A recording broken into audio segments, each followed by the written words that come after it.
बामिंग का यूथ को बहुत धन्यवाद देता हूँ और ख़ास करके हम सोचता है, विश्वास करता है ये चुनाव जो है पब्लिक का माइंडेड से चुनना चाहिए। और यूथ जो है, आजकल यूथ जो है एजुकेटेड यूथ होता है और ख़ास करके हम ये बताना चाहता हूँ, अगर कहीं यूथ में रुपया पैसा का नशा में घूम रहा है तो रुपया पैसा का लालची में घूम रहा है तो हमारा बामिंग यूथ से सीखना चाहिए। और बामिंग यूथ को रुपया पैसा से कोई इच्छा नहीं है, लालची नहीं है, इसलिए खास करके हमारा बामिंग का जितना मेरा 8 बामिंग कॉन्स्टिट्यूंसी असेंबली का यूथ लोग जो है इस बार टोटली मॉरली, फिजिकली, मेंटली पूरा हमको साथ दिया है और ये चीज़ को बाकी यूथ भी सीखना चाहिए। जी, तो अरुणाचल बीजेपी अक्सर ये कहते हैं कि कांग्रेस ये जो अरुणाचल प्रदेश कहीं ना कहीं अगर आप नहीं होते तो आज खत्म ही हो जाता, क्या कहेंगे सर? नहीं, बीजेपी का देखिए, बीजेपी का सिर्फ लोगों का ऊपर में अरुणाचल मुक्त कांग्रेस जो है ये लोग काम ऐसे कर लो कि कांग्रेस को यहाँ से हटाना है। ये लोग का अपना आपको दो भरोसा है कि उन लोग का पास पावर है, उन लोग का पास पैसा है, तो वो दो भरोसा से बोलने से नहीं होगा, वो कभी कांग्रेस नहीं हटेगा।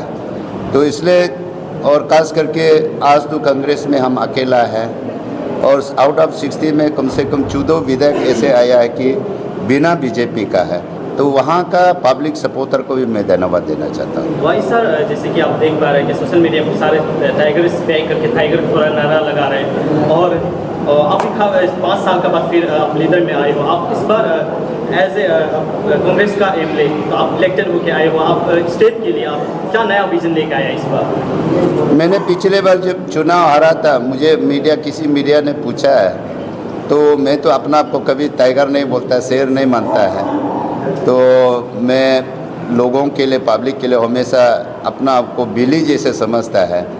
तो हमको मीडिया, आप जैसे मीडिया ने मुझे पिछले साल बोला है कि टाइगर, आप टाइगर हारना नहीं चाहिए। मैंने तो बोला है कि देखो, शेर जो है लंबा छलांग मारने के लिए कभी कभी 2 कदम पहले पीछे हटना पड़ता है, तो मैंने 2 कदम पीछे हट के इस बार फिर मैं उम्मीद करता है हमको बहुत लंबा छलांग मारना चाहिए, अभी मारेगा। सर, आपका क्या कहना है? कैंपेन के समय में उनके तरफ से अनाउंसमेंट किया जा रहा था, जितने भी कॉन्स्टिट्यूंसी में जा रहे थे, कि दूसरे पार्टीज को वोट नहीं देना, अगर बन भी जाता है तो जो बनने वाला है गवर्नमेंट उनकी तरफ से फाइनेंशियल सपोर्ट नहीं दिया जाएगा, क्योंकि आप कांग्रेस को एकला रिप्रेजेंट कर रहे हैं इस पूरे स्टेट में। क्या कहना चाहेंगे इस स्टेटमेंट को लेकर? आपका पूरा क्वेश्चन बोलिए। उनका स्टेटमेंट था कैंपेन के दौरान में कि अगर दूसरे पार्टी के रिप्रेजेंटेटिव को अगर वो इलेक्ट करते हैं, जनता इलेक्ट करते हैं, तो स्टेट गवर्नमेंट जो बीजेपी बनने वाली है तो उनके तरफ से फाइनेंशियल सपोर्ट या फिर ये सब नहीं मिलेगा,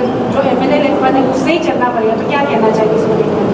देखिए, ये चुनाव में मैंने इस बीच में भी यही बोला है कि चुनाव का पहले कुछ भी बोल सकता है, कोई भी लैंग्वेज यूज़ कर सकता है, क्योंकि जनता का वोट हासिल करने के लिए बोल सकता है।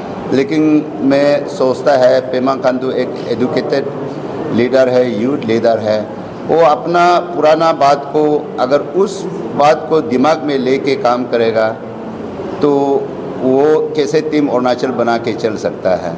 और देखिए, जब चुनाव अभी मैं बामिंग से चुन के आया है, मैं कांग्रेस से बिलोंग किया है, मैं हो सकता है बीजेपी का ओपोजिशन हो सकता है, लेकिन मेरा बामिंग का जनता तो कोई अरुणाचल का ओपोजिशन तो नहीं है। जो पब्लिक को हक मिलना चाहिए वो मिलना चाहिए। अगर उस जैसे बोला वैसे काम करेगा तो असेंबली तो है ना, मेरा आवाज़ को कोई बंद नहीं कर सकता है। सर, जैसा मैंने कहा कि आप कांग्रेस को ओवरऑल स्टेट में रिप्रेजेंट कर रहे हैं, बामिंग तो आपका अपना पर्सनल एक कॉन्स्टिट्यूंसी हो गया, ओवरऑल स्टेट में क्या आप देखना चाहोगे? ऐसा ऑपोजिशन आप असेंबली में क्या मुद्दा उठाना चाहोगे? आप अभी से हम जानना चाहेंगे आपसे। हाँ, मैं अभी तो हम कुछ आश्वासन नहीं दे सकता है। मैं अपना कांग्रेस परिवार को ये वादा करता हूँ और हम पार्टी के लिए अच्छा काम करेगा। देखो, चुनाव जो है आज देखिए, मोदी जी बोलता है मोदी गारंटी, वो 400 से ऊपर जाएगा, लेकिन उसका भी तो अपना अभी सारा हिंदुस्तान देख रहा है तो वैसे पॉलिटिक्स में कोई नहीं बोल सकता। अभी हम तो चाहता है कि जो भी रूलिंग गवर्नमेंट है, कल को कोई भी सीएम बनो, लेकिन मैं चाहता है कि सारा अरुणाचल का वो डिफरेंस में नहीं देखना, ओपोजिशन रूलिंग का डिफरेंस देखना नहीं, काम मिल के करना चाहिए। और मैं सोचता है सबसे पहले मैंने घर वापस ही आया है, और जब से मैं कांग्रेस में आया, कांग्रेस के लिए काम किया, कोशिश किया। हमारा कांग्रेस पार्टी का लीडर लोग वीकनेस है, हमने जितना सका कोशिश सपोर्ट किया। इस बार भी जितना कैंडिडेट लोगों को हमने तोड़ा जो भी सका मदद किया, लेकिन हमको मेरा ऊपर में पूरा भारी वो हो गया। मैं किसी को उसके लिए मैं आपका मीडियम से जितना भी कैंडिडेट लॉस हुआ है तो उन सभी को मैं क्षमा चाहता हूं मैं, क्योंकि वहाँ पूरा फुल साथ नहीं दे पाया है। और इतना तक हम पार्टी को विश्वास दिलाता है कि हम लोग 2029 को हम सोचता है कि हम लोग ही मेजोरिटी में आना चाहिए, 1 से 2, 2 से 3। तो हाँ बोलिए। How do you retrospect the poor performance of Congress party in your state? Out of 19, sir, एक ही विजेता क्यों हुआ? ओके, एंड फर्स्ट आपको मैंने ये कंग्रेचुलेसन देना चाहता है कि आपका मणिपुर से 2 तो कम से कम हमारा लोकसभा में जीता है, तो आपको हम कंग्रेचुलेसन देना चाहता है। क्योंकि यहाँ वही है, हमारा प्रदेश में जनता का इतना अवेयरनेस नहीं है। और आप खास करके नॉर्थ ईस्ट में देखिए है, असम को छोड़ के जितना भी ये है तो कांग्रेस को सपोर्ट किया है। लेकिन अरुणाचल में पता है लोग, लेकिन यहाँ पैसा का कारण से बीजेपी ने 5 साल में, मैंने इसलिए बोला है, ये बीजेपी सरकार, अरुणाचल का बीजेपी गवर्नमेंट जो है, हमारा जनता को पैसा तो दिया जरूर, लेकिन प्यार तो दिया नहीं है, कोई काम तो किया नहीं है। इलेक्शन में पैसा दिया है, लोगों का वोट हासिल किया है, मेजोरिटी लाया, उसको हम एक्सेप्ट करना पड़ेगा।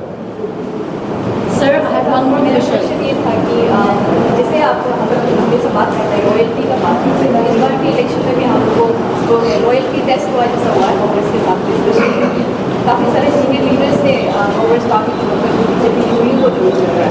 तो अभी इस वक्त आप as a non Congress MLA आप तो what can the people of Arunachal और what can the party expect from you कि आपका लॉयल्टी कैसा रहेगा? मैं लॉयल्टी के लिए इसलिए मैंने बोला अभी हम कुछ भी वादा नहीं कर सकता। मैं कोशिश करेगा अपना लॉयल्टी को आगे बढ़ाने के लिए, और मेरा लीडरशिप में कांग्रेस पार्टी को और आगे बढ़ाने में वो हम कोशिश करेगा।